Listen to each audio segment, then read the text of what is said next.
Aujourd'hui, la formation professionnelle doit maîtriser trois dimensions: la pédagogie, le contenu et la technologie. Pour chaque formation, il faudra donc choisir la méthode, l'approche, ainsi que le média en fonction des publics à former.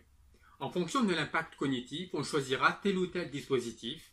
Les dispositifs ne seront pas linéaires et reconfigurés en permanence en fonction des objectifs atteints et ceux à atteindre.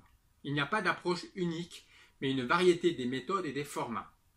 Pour maintenir le collaborateur actif dans l'apprentissage, on lui donne donc la possibilité de modifier lui-même les modalités de la formation, de les combiner en fonction de celles qui lui conviennent le mieux.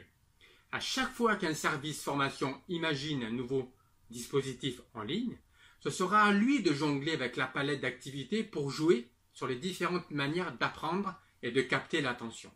Pareil pour un dispositif en présentiel, qu'il s'agira d'événementialiser pour maintenir l'intérêt de tous les participants. C'est donc au service formation de faire en sorte que la formation soit adaptée à tous les profils. Le cheval de bataille est donc bien de varier les activités, les mises en situation, tout en coulant avec la réalité du terrain, la vérité des métiers. Ce serait simple si on en restait là, sauf qu'en plus, la part de l'accompagnement, du tutorat, s'accroît également. Plus de formateurs à accompagner, plus de coachs, plus de mentors, plus de managers pour donner encore plus d'impact à la formation, mais aussi plus de complexité, plus de lenteur pour mettre d'accord tout ce petit monde.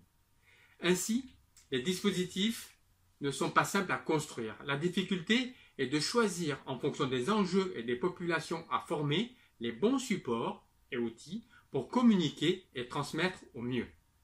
Pédagogie, contenu et technologie sont donc les trois dimensions à optimiser et harmoniser pour vos formations actuelles et à venir. Je vous remercie de votre attention.